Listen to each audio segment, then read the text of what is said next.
Hello, hello, hello, hello, hello, hello people.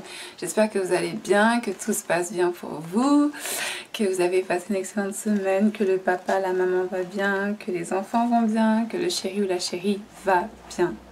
Parce que c'est ça qu'on aime, ok? Donc aujourd'hui la vidéo que je vais faire, ça fait plusieurs temps que j'ai envie de la faire, ça fait plusieurs mois. Et c'est la première fois en fait que je me suis dit tiens, je vais me renseigner, je vais voir ce que les autres me disent sur ce genre de sujet là. Donc comme je vous l'ai dit, moi je suis quelqu'un vraiment, les chaînes YouTube, les artistes que j'écoute, les articles que je lis, c'est vraiment, j'ai mon truc, j'ai vraiment ce qui m'attire et en fait j'aime apprendre, c'est-à-dire que je regarde toujours des vidéos où j'apprends énormément, des choses qui m'enrichissent personnellement et aussi des profils atypiques en fait. J'aime les gens qui sont originaux juste parce qu'ils sont à fond dans ce qu'ils sont et pas dans leur paraître. Donc voilà. Alors, j'ai oublié que j'étais coiffée comme ça. Ok, donc mes cheveux aujourd'hui, là en fait je vais aller me laver les cheveux, je vais faire mon masque pour la semaine. Donc voilà, et du coup j'ai zéro make-up là aujourd'hui, c'est raw, I'm in a raw state. Donc voilà, alors je vais juste donner un conseil, mais je crois que j'ai déjà donné, mais je vais les répéter. Si vous voulez du volume dans vos cheveux sans passer par plusieurs produits, vraiment, moi un truc que j'utilise beaucoup depuis plus d'un an, c'est de la semence de céleri. Donc c'est plein de petits grains de céleri que je mets dans mon bain d'huile ou dans mes poudres, genre de la poudre de Nîmes ou la poudre d'Amla.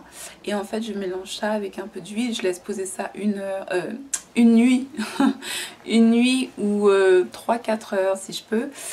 Et vraiment après je rince avec du savon noir et je double rince avec du vinaigre de cidre avec un peu de citron. Et en fait ça m'a fait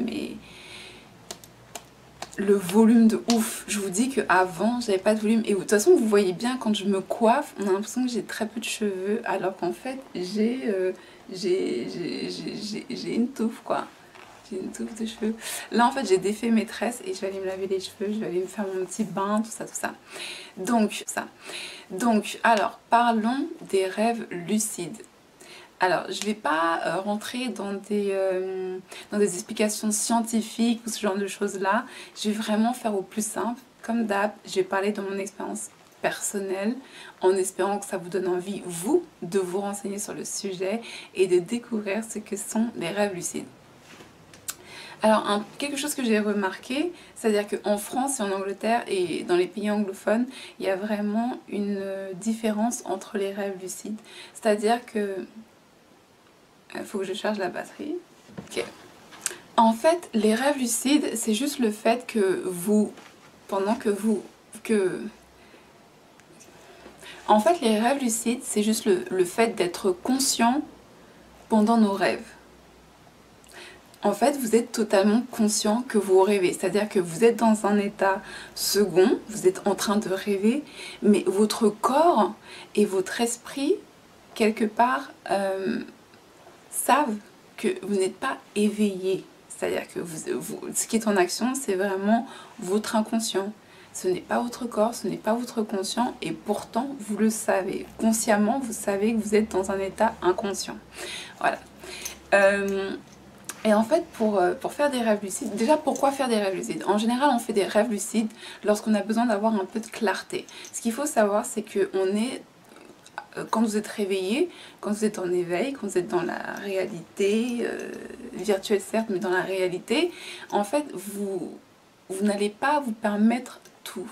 Vous n'allez pas tout dire, vous n'allez pas approfondir certaines pensées, vous n'allez pas exprimer vos sentiments pleinement, vous n'allez pas... Il y a plein de choses qu'on se retient de faire parce qu'on vit en société, donc on ne peut pas se permettre de...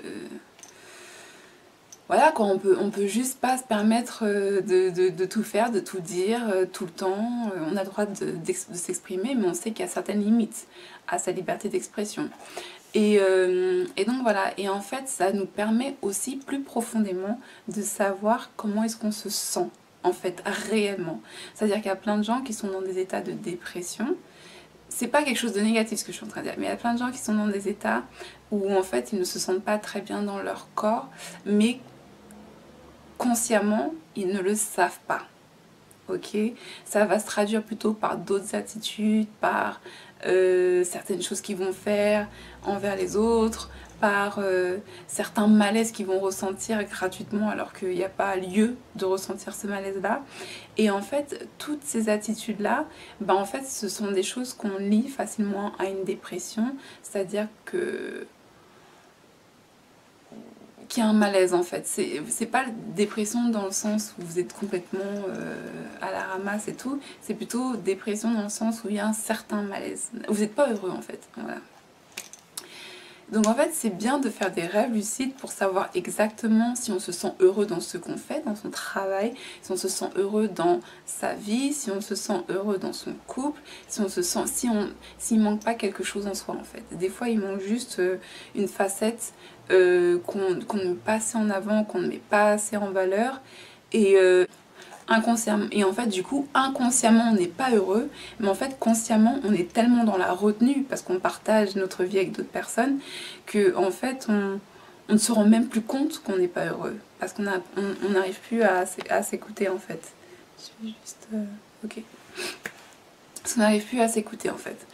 Et en fait moi les rêves lucides, du coup j'ai commencé à en faire juste pour savoir comment mentalement je me sentais, en fait, comment psychologiquement je me sentais. En fait, il y a eu une période en 2016 où j'ai tellement arrêté de faire plein de choses, où j'ai vraiment commencé à me poser de grosses questions. C'est-à-dire qu'avant, j'ai toujours été quelqu'un qui allait réfléchir beaucoup, j'ai toujours été quelqu'un qui allait se poser des questions, questionner la société, questionner la philosophie, questionner certains fonctionnements et ce genre de choses-là.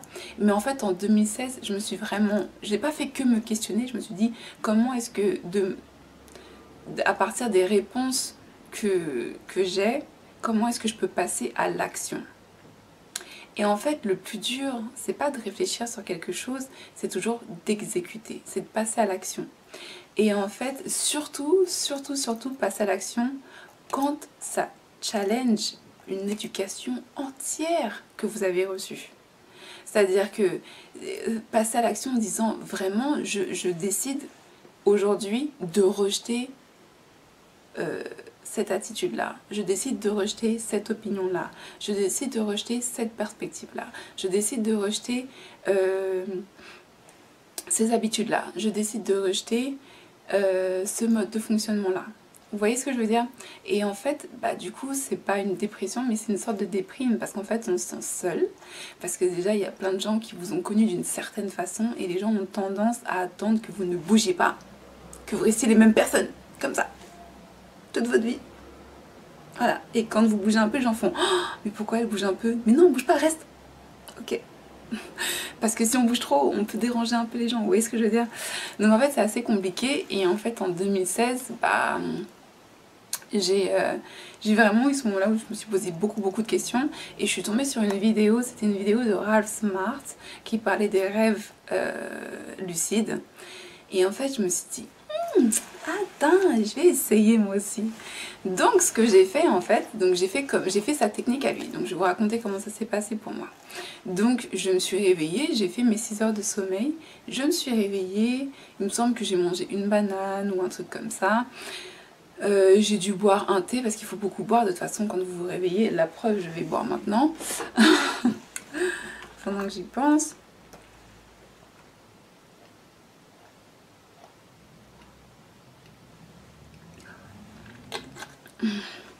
Limonade faite maison, sans sucre bien sûr, parce que vous savez que bon, j'étais un peu sage, j'ai fait une petite bêtise aujourd'hui avec le sucre, mais sinon je me tiens mieux que ça. Les autres jours je me suis bien tenue, là c'était mon petit écart du jour. Alors, et en fait je sais pourquoi, parce que ce week-end j'ai beaucoup bossé, donc du coup je me suis dit allez vas-y, lâche-toi, un peu de sucre. Donc voilà. Juste pour me... Il y avait des fruits dedans, ok? Donc voilà. Donc en fait, il faut beaucoup boire. Donc j'ai bu de l'eau, j'ai bu du thé, j'ai mangé un fruit. Et en fait, ce qu'il faut faire, il faut fermer vos rideaux. il faut vraiment faire en sorte qu'il n'y ait aucun bruit autour de vous. Ok? Vous fermez vos rideaux, vous mettez dans une pièce le plus sombre possible, le plus calme possible. Et en fait, vous allez vous allonger, vous allez vous préparer à dormir. Et en fait, au moment où vous endormez, vous décidez de quel est le sujet que vous avez envie de traiter inconsciemment. Alors, est-ce que c'est le travail? Est-ce que c'est la relation, votre relation? Est-ce que c'est l'avenir? Est-ce que c'est les enfants? Est-ce que c'est la santé? Je ne sais pas ce que vous voulez. Et donc, en fait, moi, à ce moment-là, c'était vraiment... je me posais des questions plutôt sur le développement personnel. J'ai vraiment une période où, en fait, j'ai fait beaucoup d'hypnose. Et je vais vous mettre dans cette vidéo les vidéos d'hypnose que j'écoutais avant de m'endormir. Parce que j'ai eu... des périodes, au moment où, voilà, où je vous ai dit, où j'ai vraiment décidé de carrément acter sur mon raisonnement de pensée, ben en fait j'ai vraiment eu besoin d'un support psychologique que je ne pouvais pas trouver dans mon quotidien en fait aussi facilement que au travers de certaines vidéos. Donc j'ai fait aussi des vidéos d'hypnose, donc je vais vous mettre le lien en dessous. C'est une super chaîne que je conseille vraiment, c'est en anglais par contre. Et en fait, ces vidéos-là, ça m'a énormément aidé au tout début de l'entrepreneuriat. Aujourd'hui, j'en ai plus besoin, mais ça m'a vraiment... J'en ai plus besoin, mais si je devais les réécouter, je le ferais sans problème. Mais à ce moment-là, ça m'a vraiment aidé pour tout ce qui est positivité, le calme et surtout balancer mes émotions et équilibrer mes émotions. Voilà. Et surtout ne pas balancer... tout ce qu'il y a de plus négatif chez moi sur les autres juste parce que j'ai besoin de m'exprimer, parce que ça c'est pas forcément s'exprimer, des fois c'est juste être toxique. Voilà, donc ça m'a vraiment aidé à ce moment là. Et donc en fait les rêves lucides c'était vraiment sur moi en fait, comment me développer moi personnellement et intérieurement. Et en fait ce que je faisais, donc je m'allongeais, je me disais qu'est-ce que je n'ose pas m'avouer? Qu'est-ce que je n'ose pas m'avouer? Qu'est-ce que je n'ose pas me dire? Qu'est-ce que je me cache? Qu'est-ce que je ne veux pas réaliser? Qu'est-ce que je ne veux pas voir? Et en fait, je me posais ces questions-là en même temps que je m'endormais. Après, je sais pas si vous êtes quelqu'un qui a des facilités à s'endormir. Moi, autant j'ai des facilités à ne pas dormir du tout, autant j'ai des facilités à m'endormir. Je suis quelqu'un qui s'endort en 10 minutes max. Si c'est le moment où je dis là, je vais me coucher, je m'allonge, je me mets au chaud en boule comme ça. Je respire, je retiens ma respiration. En général, c'est ce que je fais. Je respire.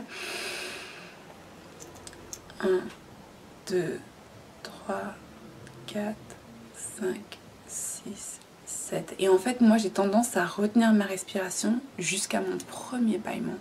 Et au moment où je baille, et mon corps, il se détend et je m'endors. Voilà, ça, c'est comme ça que je m'endors tout le temps. De toute façon, j'ai toujours été quelqu'un qui peut ne pas dormir pendant plusieurs heures, pendant plusieurs jours. Et tout autant, je suis quelqu'un qui s'endort, mais pas... no problème. Ok? Et donc, en fait, donc les rêves lucides, en fait, ce qui va se passer, c'est que vous allez vraiment rêver, mais qu'en fait, vous allez être conscient de votre rêve.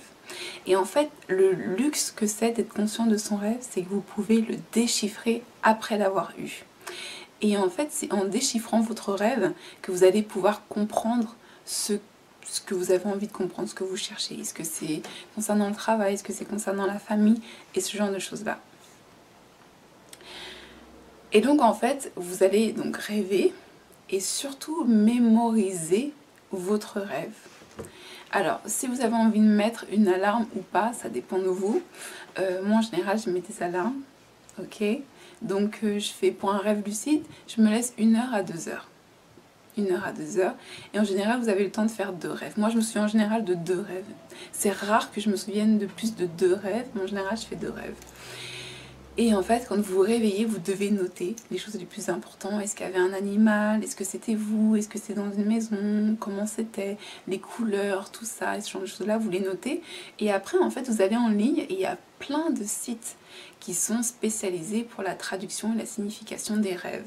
Et donc en fait vous pouvez passer au travers de ces sites là.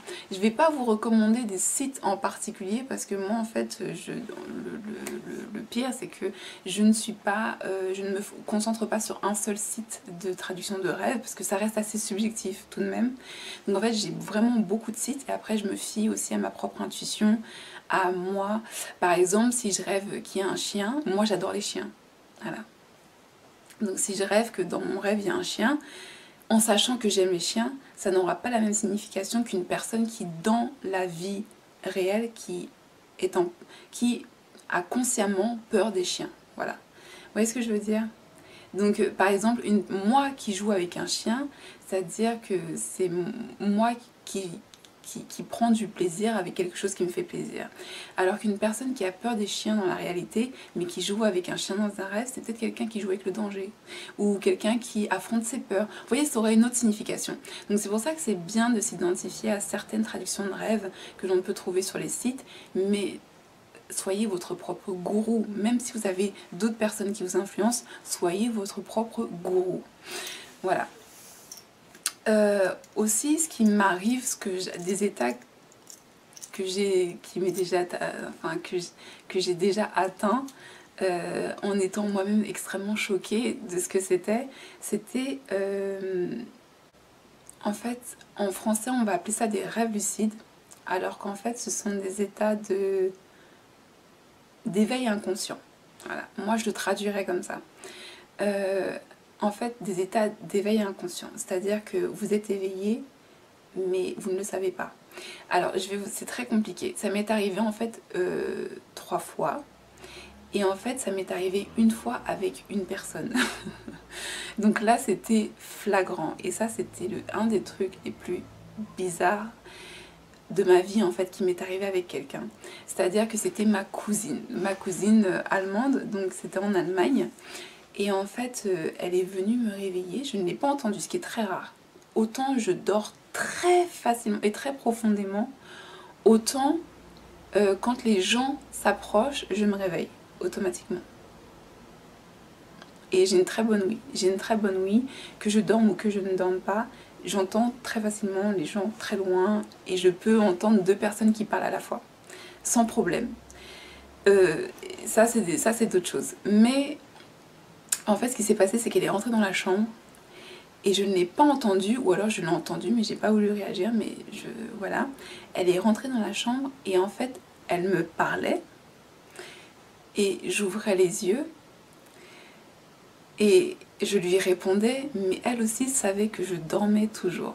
Alors, en fait, c'était très bizarre parce qu'elle me regardait et elle voyait que je dormais. En fait, vous voyez que la personne, c'est comme un somnambule, sauf que les somnambules en général, ils font les choses par inconsciemment, mais par mémoire, parce que ce sont des mécanismes qu'ils font quand ils sont conscients.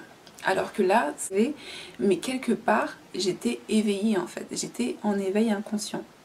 C'est-à-dire que elle me parlait, vous savez qu'elle aurait pu me faire dire tout et n'importe quoi en fait à ce moment-là. Parce qu'en fait, elle est venue me voir et elle me dit oui Madeleine, est-ce que tu veux venir avec nous et tout, on est en bas dans le jardin.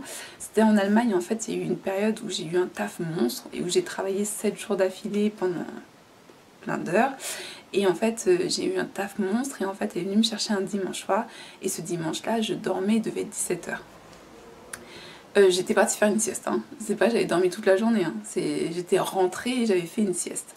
Et en fait, elle est venue, elle est arrivée et elle vient, elle me dit, elle me regarde, elle me dit, est-ce que tu veux descendre avec nous? Et elle se rend compte que je la regarde, mais que je suis pas... Je ne suis pas éveillée, je ne cligne pas des yeux et je suis vraiment je suis complètement endormie en fait, mais j'ai une discussion avec elle et je lui dis oui je vais descendre, je vais vous rejoindre, et elle me regarde et fait Are you sure you're okay? Et je la regarde, je fais oui, sauf que je ne suis pas réveillée, et je dis yes but I'm still asleep, I'm not awake yet. Et en fait je lui parlais, mais c'était un truc de ouf. Et elle me fait Yes, I think you're not awake. Et mon gars, elle fait, ouais, j'ai l'impression que t'es pas réveillée. Et je lui dis, non, je suis pas réveillée, mais je vais me réveiller dans 5 minutes. J'ai juste besoin de 5 minutes et je vais me réveiller, je vais descendre. Et je lui parlais comme ça, mais c'était pas Madeleine éveillée, pas la Madeleine qui fait, oui, bien sûr, ok, j'arrive dans 5 minutes, j'ai juste besoin de... Non, c'était vraiment inconscient. J'étais dans un éveil, j'étais inconsciemment éveillée en fait. Mais c'était un truc de fou. Et j'avais conscience que j'étais pas réveillée, mais que j'étais consciemment inconsciente ou inconsciemment consciente. Je ne sais pas comment vous voulez le mettre, mais c'était vraiment très bizarre. Et je me suis rendormie et je me suis réveillée. Et oui, en plus, avant de partir, elle me fait non, non, prends ton temps si t'as besoin de dormir et tout. Prends ton temps. Et je lui ai dit non, non, c'est bon, j'ai assez dormi, j'ai juste besoin de me réveiller dans 5 minutes. Pourquoi? Parce qu'en fait, toujours avant de m'endormir, ça c'est des petits processus que j'ai, c'est des petites habitudes que j'ai. Je ne m'endors, des fois je m'endors comme une masse, ça m'arrive, mais c'est très rare. J'ai vraiment un rituel avant de dormir. Donc comme je vous disais, je respire, je bloque ma respiration jusqu'à ce que je bâille. Et donc en fait, ça oblige mon corps à se détendre. Après, des fois, je lis. Voilà, ça m'arrive de lire quand je sens que dans mon cerveau, je suis encore en mode créatif parce que j'ai créé quelque chose toute la journée et qu'il faut que j'arrive à déconnecter mon cerveau du fait de créer. Donc je lis, comme ça en fait je suis passive, voilà, dans ce que je fais. Et en fait, il y a d'autres fois, j'ai besoin juste de faire ma prière. Et donc je fais ma prière, et des fois je m'endors. Et bien souvent, quand je m'endors, je sais déjà plus ou moins ce dont j'ai envie de rêver. Donc je me dis toujours, ok, demain je vais faire ci, je vais faire ça. Et en fait, ça va préparer mon cerveau toute la nuit pour ce que je vais faire le lendemain. Et en fait, cette journée-là où ma cousine est venue me réveiller, je me suis dit, bon, je vais dormir 1h, 1h30. Et comme je me suis endormie en me disant, dans 1h, 1h30, je vais me réveiller, quand elle est venue me chercher, je lui ai dit, j'ai juste besoin de 5 minutes parce que ça allait faire 1h, 1h30. Et en fait, moi, je suis le genre de personne, je mets un réveil et je me réveille toujours avant mon réveil. Ça, c'est quelque chose de très particulier, je me réveille toujours 5 minutes avant mon réveil. Et pourtant, il y a mon réveil, c'est-à-dire que je pourrais me laisser abandonner. Et pourtant, je dors. Hein, je ne suis pas une fausse dormeuse. Moi, je suis une vraie dormeuse. Quand je dors, je dors. Quand je me réveille, j'ai bien dormi, quoi. Je me réveille pas énervée, je me réveille pas en colère. Je me réveille... des fois, je me dis, ok, j'ai ça à faire. Mais c'est rare, en général, je me réveille, je suis bien, j'ai bien dormi, je m'étire. J'ai mon journal de gratitude. Je pécho les trucs que j'ai loupé la veille ou que je voulais pas regarder la veille parce que c'était trop tard et ce genre de choses là. Mais en fait, oui, je me réveille tout le temps avant mon réveil. Je me réveille spontanément avant mon réveil parce que je m'endors en sachant que je vais dormir tant d'heures. Et mon corps sait que je vais dormir tant d'heures. Donc 5 minutes avant mon réveil, j'ouvre les yeux, je suis déjà plus ou moins éveillée. Et en fait, quand elle est venue me chercher, c'était avant que je me réveille, mais voilà quoi. Donc voilà, cette vidéo est très longue. Voilà, je voulais vraiment partager avec vous les rêves lucides parce qu'en fait, ça fait vraiment partie des outils, ça fait partie des clés de votre vérité. Et ces clés-là, il faut les utiliser, il faut les exploiter au maximum parce que ça peut vraiment débloquer certains traumatismes. On a tous nos traumatismes. On a tous nos traumatismes. On a tous certaines choses. Et si vous n'êtes pas prêt, ne vous forcez surtout pas à faire ça. Ça, c'est vraiment le genre d'outils, c'est vraiment le genre de choses et de méthodes qu'il faut faire quand on se sent, quand on a envie de le faire, quand on se dit vraiment j'ai envie de faire ça, j'ai envie de savoir, ok? Donc voilà, je vous fais des énormes bisous, j'espère que mon expérience ça vous aura inspiré à vous-même essayer de savoir comment ça se passe à l'intérieur ici ou même ici, selon vos relations et tout et tout. Donc voilà, je vous fais des énormes bisous. Et je vous souhaite une excellente journée, une excellente soirée. Et voilà, on se retrouve bientôt. Namasté. Bye!